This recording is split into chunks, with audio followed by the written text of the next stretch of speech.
speaking of that, I had something to do. Ladies and gentlemen, there was big news today, not in America, land of the free, but instead in Australia, land of the jailed.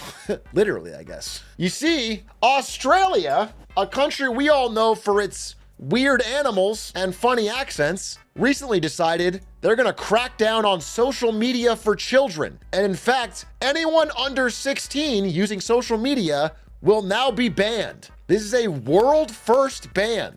They are doing a under 16 total social media blanket crackdown. You cannot use it. These children will no longer be able to post funny Bluey memes on Instagram. If you're in my chat right now and you're under 16, Twitch may be included and you can't use it. Their definitions are pretty broad for social media. So it'll be a total crackdown. This should roll out within 1 year. I mean, they're starting to work on it now. The law is passing. The real question is, how do they do it? The real question is how they're gonna actually enforce it. But first thing I wanna say is, why did they do this? If you're not familiar with the data, it's pretty clear that teenagers, especially teen girls, have seen a dramatic decrease in their quality of life since the rise of social media. They are more frequently depressed. They are more frequently considering self-harm, suicide, feel like they're bullied, etc., etc. This also applies to teen boys, just not as much. This is rate of teenage depression based on hours of social media usage. Even half an hour is already, girls are nearing 15% rate of depression. This is way higher than like a 7.5%, I believe it was back pre-social media. At 5 hours, it gets absurd. I mean, if you're scrolling TikTok 5 hours a day, your odds of depression are nearing 50% as a girl. It's insane. This is showing the spike. So right around here is when social media and smartphone use hit mainstream levels of adoption. 2010 was 50%, and it started to increase ever since then. Even among teen boys, we've seen a steady uptick in depression, all teens, and especially in teen girls. They already had higher natural rates, but it went way higher after social media. This, along with the fact that we've seen decreases in test scores, a loss of ability to focus, all these things combined saying there's clear link between phones and social media and negative outcomes for teens. So that's why they are going forward with this ban. However, there are some downsides. Frankly, you won't get to see dope Australian TikToks like this. This also perfectly describes why Australia might be the first one to ban it, because Australia has all of these problems with depression from social media, and they have this problem with their culture around depression. How are you, mate? I'm actually not doing too well at all. Can't complain with this weather, can ya? You mad Rooter. Shit, actually. My life sucks. I hate my job. Have a good one, mate. So not only we're not going to get more great TikToks like that, that's the problem they're dealing with. I wanted to look at where else this has been tried. That brings up Norway. Norway mentioned. If you're Norwegian, clap. I usually only mention you negatively because you guys have a bunch of oil money and you're rich and you have it easy. It truly is like if there was a Dark Souls easy mode and life is Dark Souls, Norway is the magic spellcasting of the world. Anyway, this guy in Norway spearheaded a similar thing where they were earlier trying to ban people under 15 from using social media. Right now in Norway, it's banned under 13, and they tried to extend it to under 15. Now, the difference between this one and the Australian one is this one wasn't really ever enforced, and in fact is widely flouted. 72% of Norwegian 11-year-olds are on social media, so the law hasn't done anything.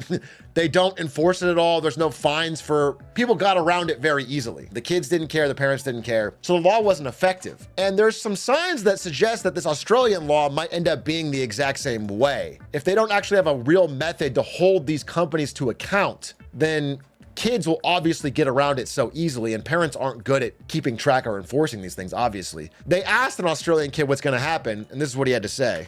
It opens with this kid for 18 seconds just scrolling his iPad. There's no sound. I'll be annoyed. I'd like to keep using it. It'd be a weird feeling to not have it and be able to talk to all my friends at home.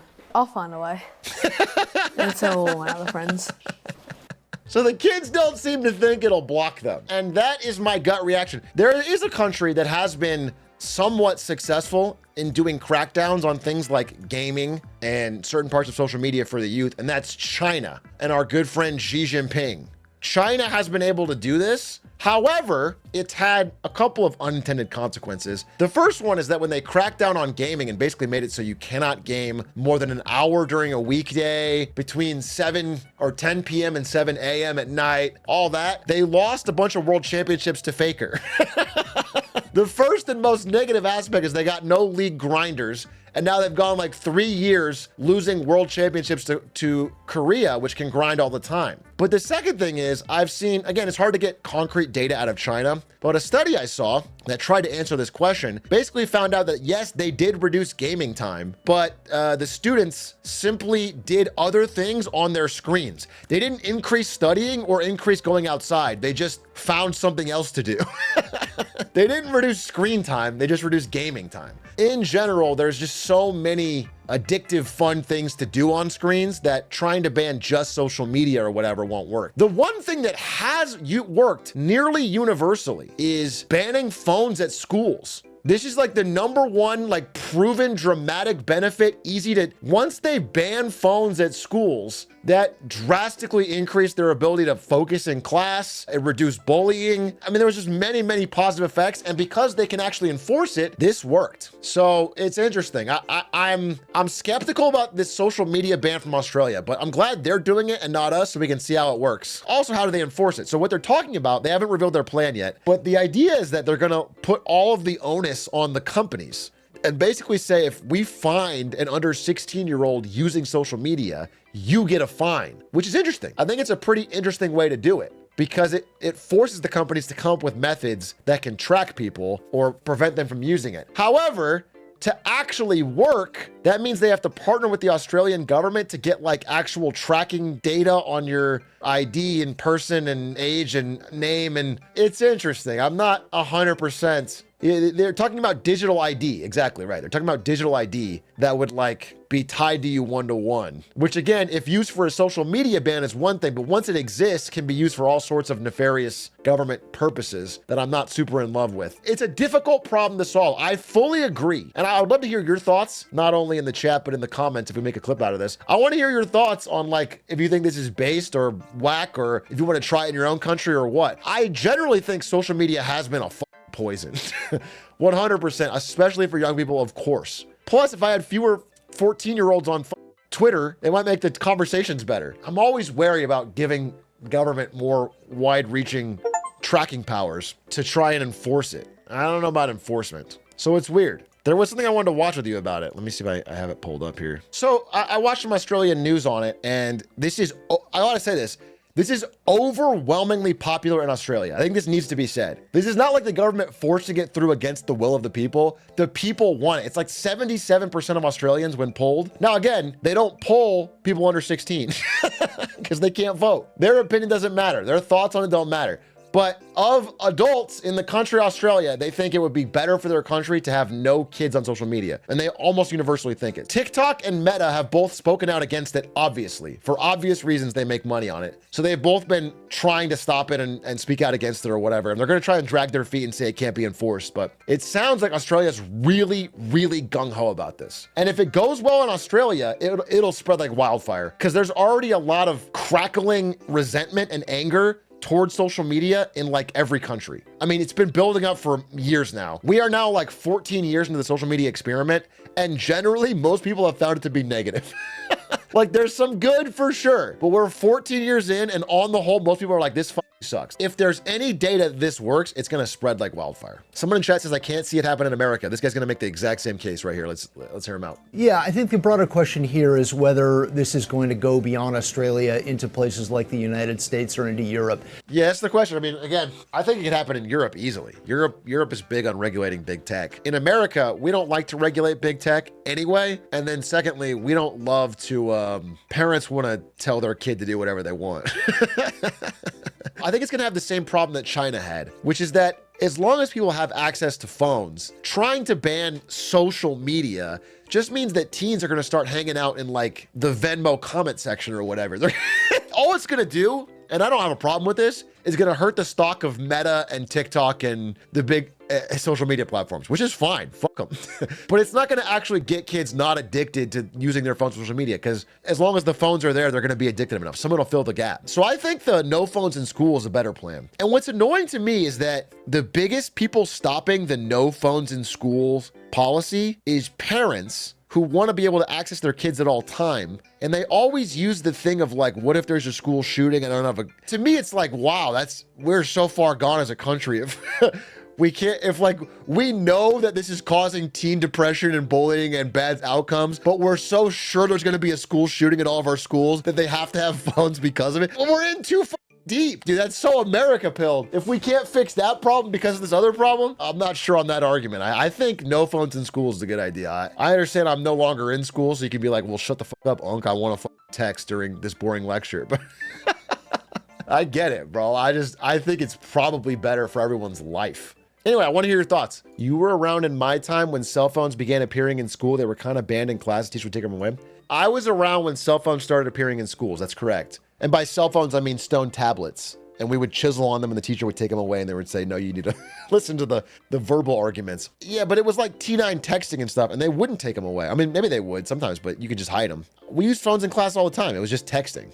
Hey, Shirok, just to provide some context. I see your context here. I agree with this. I was going to mention this myself. The government of Australia is unpopular, as all incumbent governments are. And this is kind of an easy win. So this is one aspect of it is they're trying to get an easy win. Because a lot of people, it's very popular. And so they want to like get a slam dunk before elections. 100%. I agree with that for sure. However, at the end of the day, if something is broadly popular, the government doing it is just their job. It's like, I understand they should do other things, but like if 77% of people in Australia support it and they do that, that's not like, oh, wow, they're just doing it for our votes. Yeah, that's the point. The perspective I've seen among peers in Australia and tend to agree with is that regardless of your thoughts on the ban, it's a misguided and rushed through bill that fails to focus on the actual issues creating a mental health crisis among young people. I don't necessarily disagree with you. I don't even have a real stance on this yet. But what I want to tell you is this type of language is a great way to never do anything ever. People have figured out that if they say this type of sentence, it can apply to every law ever passed. And it just sort of causes things to float around in argument and never go anywhere at all times. This whole idea of, well, this isn't really, there's a wider societal context that we have to, even if it's true, I find it to be pretty unproductive. Like, unless you have a concrete answer of what you would change and what makes it better, then I really don't like the idea of, well, this doesn't really, we need to think broad. We need to commission a study to, all that stuff is often used just to slow, and then nothing ever happens. Sure, in terms of details, it's the inability of the government to recognize that cutting mental health funding, schools, and teaching while passing this, while also saying that looking into gambling advertising is too complex, let's rush through. Yeah, well, okay, let me break that down. The gambling thing's a separate issue, and it's 100% a problem in Australia. It's terrible. But again, I just think it's tough to say, it's like, why are we even focusing on this when we can focus on this? I think you have to judge this on its merits and think if it's a net good or a net bad. And if you think it's a net bad, but is in the right direction, what would you change to make it better?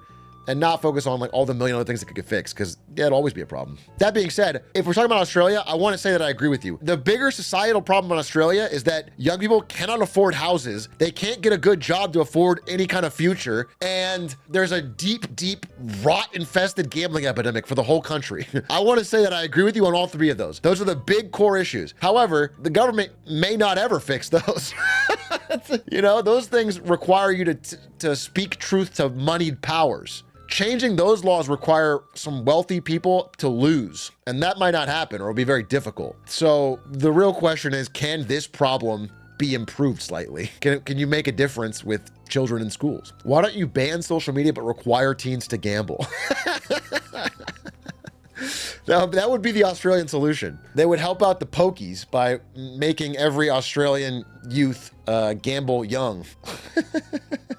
Is this real? Apparently, this social media ban was going to include YouTube, but then the Wiggles lobbied to stop that? Who are the Wiggles? The children's band? These the Wiggles? I thought it might have been like a rich family, like the Wiggles family in Australia. They're very connected.